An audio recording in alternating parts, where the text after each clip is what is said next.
Bonjour à tous, on commence cette revue de presse en France avec le match nul hier entre les Bleus et la Turquie. Encore une mauvaise performance pour les hommes de Didier Deschamps face à cette même équipe, et encore Olivier Giroud comme seul buteur français, lui qui avait marqué un penalty en Islande. Le calife à la place de la calife, s'amuse le journal L'équipe.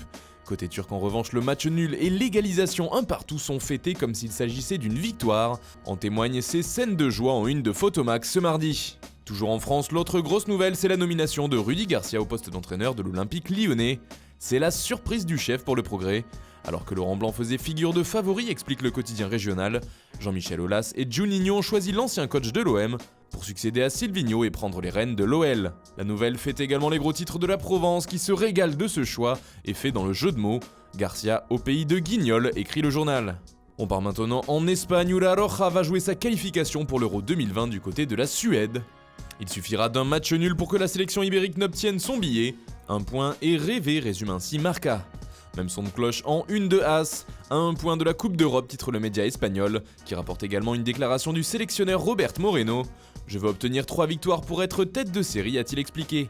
Car seuls les premiers de groupe seront tête de série pour le prochain Euro, pas vraiment une très bonne nouvelle pour les Bleus. Encore en Espagne, le Barça piste un nouveau jeune talent. Après Daniel Malen dont nous vous parlions lundi, c'est aujourd'hui Karim Adeyemi qui fait la couverture de Mundo Deportivo. Le quotidien catalan explique que Kluivert veut parier sur lui. Le jeune attaquant qui appartient au RB Salzbourg n'a encore que 17 ans, mais il affole déjà les compteurs. À l'image d'un Ansu Fati au profil similaire, explique Mundo Deportivo.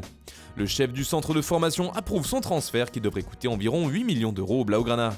En Angleterre, tous les journaux sont sous le choc après la victoire d'hier entre la Bulgarie et les Three Lions. Ces derniers ont écrasé la concurrence, victoire 6-0, mais le score restera anecdotique. En effet, la rencontre a été marquée par des débordements racistes de la part du public bulgare. Entre cris de singe et salut nazi, la rencontre a été interrompue à 2 reprises. Une troisième aurait donné lieu à une victoire anglaise sur tapis vert. Ces événements font la une de toute la presse anglaise ce mardi. Pour le Daily Telegraph, c'est tout simplement dégoûtant. Angleterre 6, racisme 0, résume le Daily Mail. The Guardian parle de honte à Sofia. De son côté, le Daily Express préfère s'en prendre aux auteurs de ces cris et chants racistes et les qualifie de perdants. The Sun, pour sa part, parle de respect et choisit de mettre à l'honneur ces héros qui ont mis 6 buts dans les filets des racistes.